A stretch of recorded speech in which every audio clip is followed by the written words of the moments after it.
بسم اللہ الرحمن الرحیم، پارہ نمبر 2، یعنی قرآن پاک کا دوسرے پارے کا خلاصہ بیان کیا جا رہا ہے۔ اللہ تعالیٰ فرماتے ہیں سَيَقُولُ السُّفَهَاءُ مِنَ النَّاسِ مَا وَلَّاهُمْ عَنْ قِبْلَتِهِمُ الَّتِي كَانُوا عَلَيْهَا، یعنی اللہ تعالیٰ تحویل قبلہ کا حکم اور یہود کا اعتراضات بیان فرما رہے ہیں۔ سَيَقُولُ السُّفَهَاءُ مِنَ النَّاسِ مَا وَلَّاهُمْ عَنْ قِبْلَتِهِمُ الَّتِي كَانُوا عَلَيْهَا قُلْ لِلَّهِ الْمَشْرِقُ وَالْمَغْرِبُ۔ دوسرے پارے میں سب سے پہلے تحویل قبلہ کو بیان فرمایا ہے۔ حضور اکرم صلی اللہ علیہ وسلم مکہ مکرمہ سے مدینہ منورہ تشریف لائے تو تقریباً 16 یا 17 ماہ تک، یعنی 16 یا 17 مہینے تک بیت المقدس کی طرف منہ کر کے نماز ادا فرماتے رہے۔ یعنی پہلا جو قبلہ تھا بیت المقدس تھا، تو اللہ کے رسول صلی اللہ علیہ وسلم مکہ مکرمہ سے مدینہ منورہ جب تشریف لائے تو 16 یا 17 مہینے تک بیت المقدس کی طرف منہ کر کے نماز ادا کرتے رہے۔ لیکن آپ کی تمنا اور آرزو تھی حضرت ابراہیم اور حضرت اسماعیل علیہ السلام، جو آپ صلی اللہ علیہ وسلم کے جد امجد ہیں، ان کے بنائے ہوئے کعبے کی طرف منہ کر کے نمازیں ادا فرمائیں۔ اللہ تعالیٰ نے حکم نازل فرمایا کہ فَوَلِّ وَجْهَكَ شَطْرَ الْمَسْجِدِ الْحَرَامِ۔ اس حکم کے نازل ہونے پر یہودی آپ صلی اللہ علیہ وسلم پر اعتراضات کرنے لگے۔ یہ کیسے اللہ کے پیغمبر ہیں، کبھی قبلہ بیت المقدس کو بناتے ہیں اور کبھی بیت اللہ کو؟ تو یہود کو جواب دیا گیا قُلْ لِلَّهِ الْمَشْرِقُ وَالْمَغْرِبُ، اے میرے پیغمبر آپ کہہ دیجئے کہ مشرق اور مغرب سب اللہ تعالیٰ ہی کے ہیں، یعنی مشرق اور مغرب جو ہے اللہ رب العزت کے ہی ہیں اور اللہ رب العزت کے لیے ہیں۔ آگے بعث نبوی کے مقاصد، کما ارسلنا فیکم رسولا منکم یتلو علیکم آیاتنا ویزکیکم ویعلمکم الکتاب والحکمت ویعلمکم ما لم تکونوا تعلمون۔ اس مقام پر حضور اکرم صلی اللہ علیہ وسلم کو بھیجنے کا بنیادی طور پر 4 مقاصد بیان کیے گئے۔ پہلا مقصد تلاوت، یعنی پہلا مقصد جو بیان کیا گیا وہ تلاوت آیات ہیں۔ دوسرا مقصد تزکیہ نفوس، تیسرا مقصد کتاب کی تعلیم اور چوتھا مقصد حکمت کی تعلیم ہے۔ یہ مضمون قرآن پاک کے مختلف مقامات پر بیان کیا گیا ہے۔ شعائر اسلام، ان الصفا والمروة من شعائر اللہ فمن حج البیت او اعتمر فلا جناح علیہ ان یطوف بہما۔ پھر اس کے بعد اللہ تعالیٰ نے شعائر اسلام کو بتلایا، کیونکہ زمانہ جاہلیت میں صفا اور مروہ پر بت رکھے ہوئے تھے، تو مسلمان ان کا طواف کرنے سے بچتے تھے۔ اس شبہ کو دور کرتے ہوئے فرمایا کہ صفا مروہ کی سعی شعائر اسلام میں ہے، لہٰذا ان کا طواف کرنے میں کوئی حرج نہیں۔ صفا اور مروہ پر زمانہ جاہلیت میں بت رکھے ہوئے تھے، تو مسلمان ان کا طواف کرنے سے بچتے تھے۔ اس شبہ کو دور کرنے کے لیے اللہ تعالیٰ نے آیت شریفہ نازل فرمائی، اور یہ جو ہے شعائر اسلام میں سے لہٰذا ان کا طواف اور باقی جو ہے اگر تفصیلات معلوم کرنی ہو تو حج و عمرہ کے نام سے کتاب ہے، اس میں تفصیلات دیکھیں۔ اور اللہ تعالیٰ نے پھر آگے اسی پارے کا خلاصہ بیان کیا جا رہا ہے، تو اس کے بعد پھر 4 چیزوں کی حرمت کا بیان فرمایا ہے۔ انما حرم علیکم المیتۃ والدم ولحم الخنزیر وما اہل لغیر اللہ، مشرکین اپنی طرف سے کچھ چیزوں کو حلال کہتے تھے۔ مشرکین جو تھے وہ اپنی طرف سے کچھ چیزوں کو حلال کہتے تھے اور کچھ چیزوں کو حرام کہتے تھے۔ یہاں ان کی تردید فرمائی گئی کہ جن چیزوں کو اللہ تعالیٰ نے حرام قرار دیا ہے وہ حرام ہیں، اور یہاں 4 چیزوں کا ذکر ہے۔ یہاں پر جو ہے 4 چیزوں کا ذکر ہے۔ مردار، نمبر 1 مردار، نمبر 2 بہنے والا خون، بہتا ہوا خون، نمبر 3 خنزیر، اور نمبر 4 وہ جانور جس پر غیر اللہ کا نام لیا گیا ہو، وہ جانور جس پر غیر اللہ کا نام لیا گیا ہو۔ پھر اس بارے میں اللہ تعالیٰ نے اور بہت سے احکام تفصیل سے بیان فرمائے ہیں۔ پھر اس کے بعد اللہ تعالیٰ نے اور بہت سے احکام بھی تفصیل کے ساتھ میں بیان فرمائے ہیں۔ پھر آگے خلاصہ بیان کرتے ہیں قصاص کے بارے میں کہ قصاص لینے کا فائدہ کیا ہے۔ اللہ تعالیٰ فرمائے وَلَكُمْ فِي الْقِصَاصِ حَيَاةٌ يَا أُولِي الْأَلْبَابِ لَعَلَّكُمْ تَتَّقُونَ، اگر قصاص کے مسئلے پر عمل درآمد ہو تو آپ یقین فرمائیں کہ اس میں قاتل اور مقتول دونوں کی زندگی ہے، قاتل کی بھی اور مقتول کی بھی دونوں کی زندگی ہے۔ اس طرح کہ جب قاتل کو اپنی سزا کا یقین ہوگا تو وہ قتل کرنے سے گریز کرے گا، اس سے مقتول بھی بچ جائے گا اور قاتل بھی۔ یعنی اگر قاتل کے لیے اسی وقت قصاص لیا جائے قاتل سے تو پھر آئندہ ہر ایک کے لیے سبق ملے گا اور اس کی ہمت نہیں ہوگی کہ کسی کو قتل کرے، کیونکہ اسے خود اپنی سزا کا ڈر ہوگا، خوف ہوگا۔ تو اس لیے قصاص لینے کا فائدہ یہ ہے کہ قاتل اور مقتول کی زندگی بچ جائے۔ وصیت کا، پھر اس کے بعد وصیت کا فَمَنْ كُتِبَ عَلَيْكُمْ إِذَا حَضَرَ أَحَدَكُمُ الْمَوْتُ إِنْ تَرَكَ خَيْرًا الْوَصِيَّةُ لِلْوَالِدَيْنِ وَالْأَقْرَبِينَ بِالْمَعْرُوفِ حَقًّا عَلَى الْمُتَّقِينَ۔ اس آیت میں وصیت کا حکم بیان کیا گیا ہے کہ فوت ہونے والا اپنی وفات سے پہلے، یعنی مرنے والا اپنی وفات سے پہلے اپنے والدین اور دیگر رشتہ داروں کے لیے وصیت کرے کہ کس کو کتنا حصہ ملنا ہے۔ اس آیت کے نزول سے پہلے ورثاء کے حصے متعین نہیں تھے اور مرنے والے کا سارا ترکہ اس کے لڑکوں کو ملتا تھا۔ یعنی اس آیت کے نزول سے پہلے ورثاء کے حصے متعین نہیں تھے اور مرنے والے کا سارا ترکہ جو ہے، سارا مال اس کے لڑکوں کو ملتا تھا۔ اس لیے اس آیت میں والدین اور دوسرے رشتہ داروں کے لیے وصیت کرنے کا حکم دیا ہے۔ پھر جب سورۃ النساء میں اللہ تعالیٰ نے تمام ورثاء کے میراث میں حصے متعین فرما دیے تو اب اس آیت میں مذکور وصیت کی فرضیت باقی نہیں رہی۔ ہاں البتہ اب بھی کوئی شخص ورثاء کے علاوہ کسی اور کے لیے اپنے مال کے 1/3 حصے کی وصیت کر سکتا ہے۔ اب بھی جو ہے کوئی شخص ورثاء کے علاوہ جو مال کے وارث ہیں ان کے علاوہ کسی اور کے لیے اپنے مال کے 1/3 حصے کی وصیت کر سکتا ہے۔ پھر اس کے بعد اللہ تعالیٰ نے روزہ کا بیان فرمایا، روزے کی فرضیت کے بارے میں بتلایا۔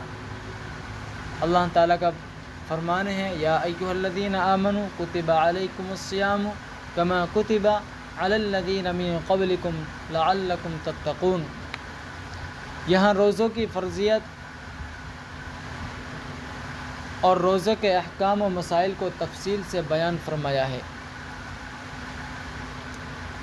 روزہ دین اسلام کے بنیادی ارکان میں سے ایک اہم رکن ہے۔ یہ ایسی عبادت ہے جو تمام شرائع سابقہ میں بھی مشروع رہی ہے، یعنی یہ ایک ایسی اہم عبادت ہے روزہ کہ جو تمام شرائع میں جو سابقہ شریعتیں ہیں اور سابقہ انبیاء علیہ الصلوۃ والسلام آئے ہیں ان سب میں مشروع رہی ہے۔ صرف امت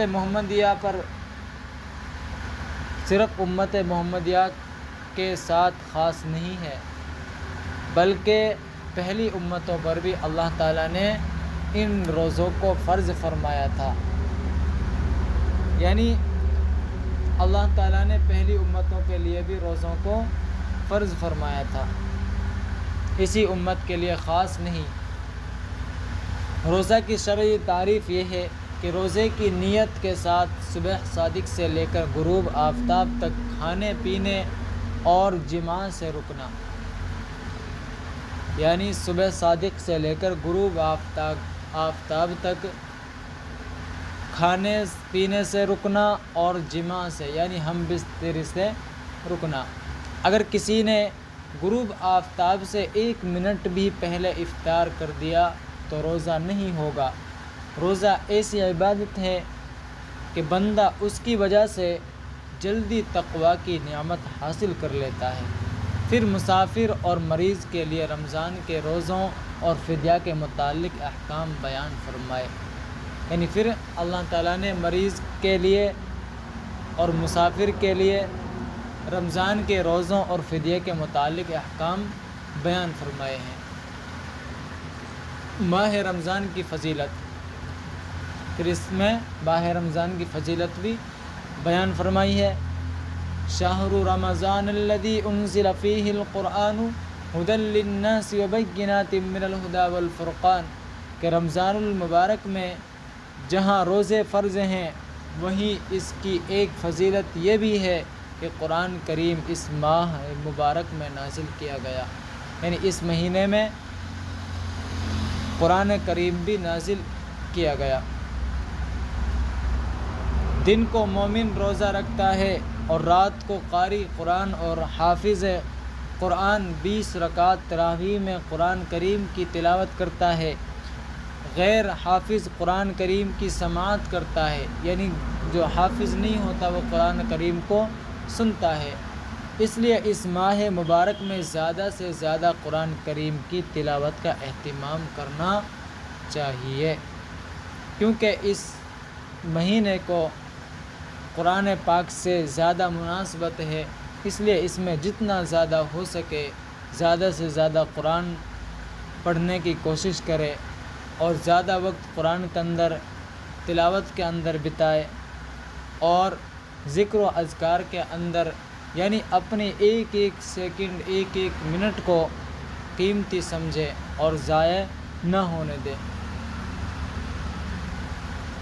کیونکہ اللہ تعالیٰ اس میں ثواب کو بھی 70 گنا بڑھا دیتے ہیں۔ پھر اس کے بعد شفقت خداوندی، اللہ تعالیٰ فرماتے ہیں وَإِذَا سَأَلَكَ عِبَادِي عَنِّي فَإِنِّي قَرِيبٌ أُجِيبُ دَعْوَةَ الدَّاعِ إِذَا دَعَانِ فَلْيَسْتَجِيبُوا لِي وَلْيُؤْمِنُوا بِي لَعَلَّهُمْ يَرْشُدُونَ، کہ اللہ تعالیٰ فرماتے ہیں کہ گزشتہ آیات میں روزے کا ذکر تھا، یعنی جو آیات گزر چکی ہیں ان میں روزوں کا ذکر تھا، اس آیت کے بعد پھر روزے اور اعتکاف کا ذکر ہوگا۔ اس آیت کے بعد جو ہے روزے اور اعتکاف کا ذکر ہوگا۔ تو اس آیت میں اللہ تعالیٰ اپنی شفقت اور مہربانی کا تذکرہ فرما رہے ہیں کہ اے میرے بندو، میں نے جو تمہیں احکامات عطا فرمائے ہیں اگر ان کی تعمیل کرنے میں تھوڑی بہت مشقت بھی محسوس ہو تو کوئی بات نہیں، میں تمہارے بہت ہی قریب ہوں، مجھ سے مانگو میں دعا قبول کرتا ہوں۔ کیا فرمانا اللہ تعالیٰ کہ میں تمہارے بہت ہی قریب ہوں، مجھ سے مانگو میں دعا کو قبول کرتا ہوں۔ اللہ تعالیٰ قریب ہیں، اس سے معلوم ہوا کہ دعا آہستہ مانگنی چاہیے۔ یہ بھی معلوم ہوا کہ اللہ تعالیٰ فقط عرش پر نہیں بلکہ ہر جگہ بلا مکان موجود ہیں، یعنی اللہ تعالیٰ ہر جگہ بلا مکان موجود ہیں۔ اس آیت سے اشارتاً معلوم ہو رہا ہے کہ روزے کے بعد خصوصاً افطار کے وقت دعا قبول ہوتی ہے، لہٰذا اس وقت دعا کا خوب اہتمام کرنا چاہیے۔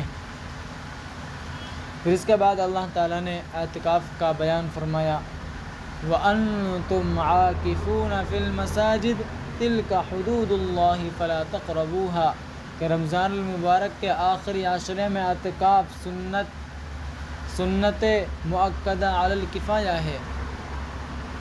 مرد حضرات ایسی مسجد میں اعتکاف کریں جس میں نماز باجماعت ہوتی ہو، جبکہ خواتین اپنے گھروں میں مخصوص جگہوں میں اعتکاف کریں، یعنی مرد حضرات جو ہے ایسی مسجد میں اعتکاف کریں جس میں نماز باجماعت ہوتی ہو، جبکہ خواتین اپنے گھروں میں مخصوص جگہوں میں اعتکاف کریں۔ پھر اس کے بعد چاند کا فائدہ، یسألونک عن الأہلہ قل ہی مواقیت للناس والحج، چاند سے اسلامی تاریخ معلوم ہوتی ہے، چاند سے جو ہے اسلامی تاریخ معلوم ہوتی ہے، اور اس کے علاوہ اس کے ذریعے سے عبادات یعنی حج، روزہ اور عدت کی مدت کے علاوہ دیگر معاملات اور معاہدوں کی میعاد مقررہ کا پتہ بھی چلتا ہے۔ اس لیے چاند کی تاریخ کا بھی دھیان رکھنا چاہیے۔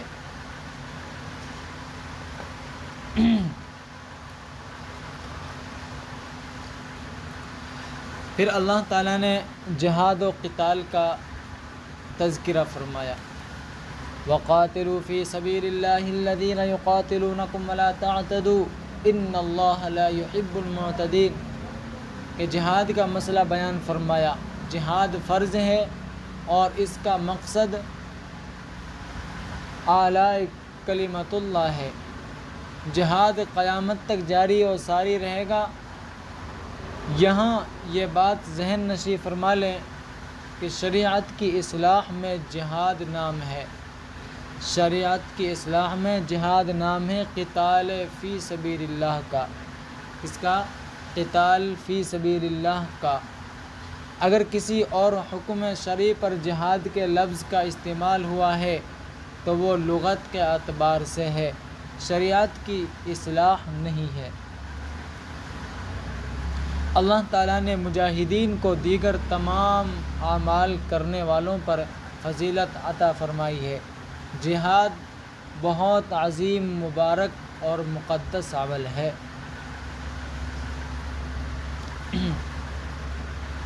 پھر اللہ تعالیٰ نے حج کا بیان فرمایا، الحج اشہر معلومات، کہ حج اسلام کے بنیادی ارکان میں سے ایک اہم رکن ہے۔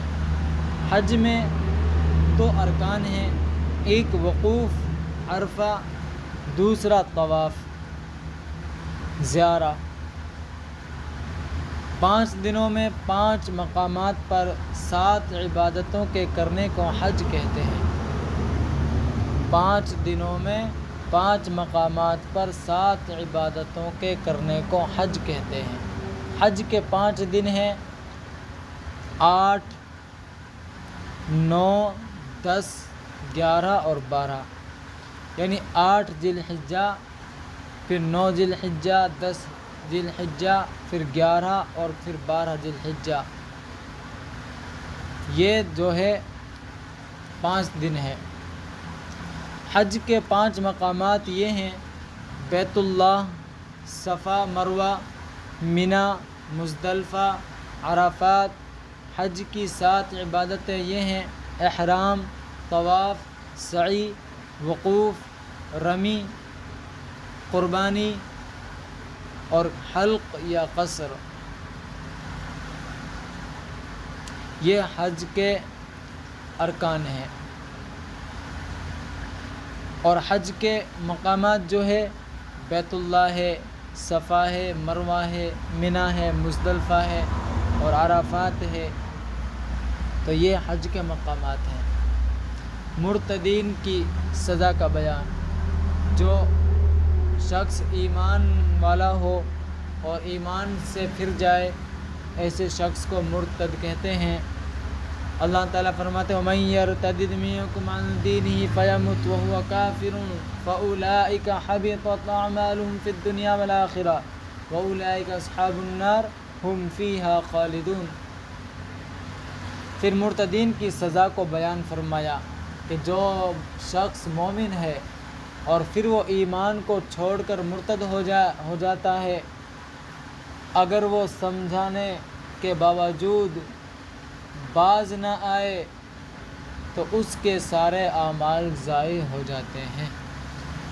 یعنی وہ سمجھانے کے باوجود پھر بھی باز نہ آئے تو اس کے سارے اعمال ضائع ہو جاتے ہیں، وہ قتل اور ہمیشہ کے لیے جہنم کا مستحق ہو جاتا ہے۔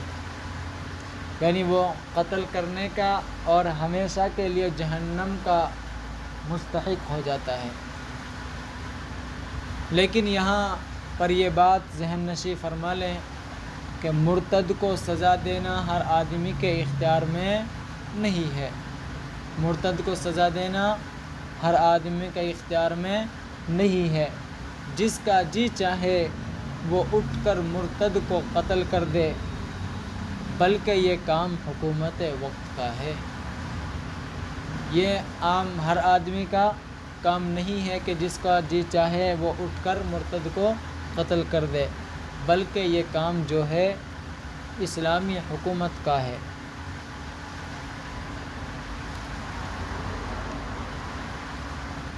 اللہ تعالیٰ نے پھر اس کے بعد حالت حیض کے بارے میں فرمایا ہے، انشاءاللہ اس کو آئندہ بیان کیا جائے گا۔ اب یہیں پر اکتفا کرتے ہیں۔ اللہ تعالیٰ ہم سب کو ان سب باتوں پر عمل کرنے کی توفیق عطا فرمائے۔ وما علینا الا البلاغ۔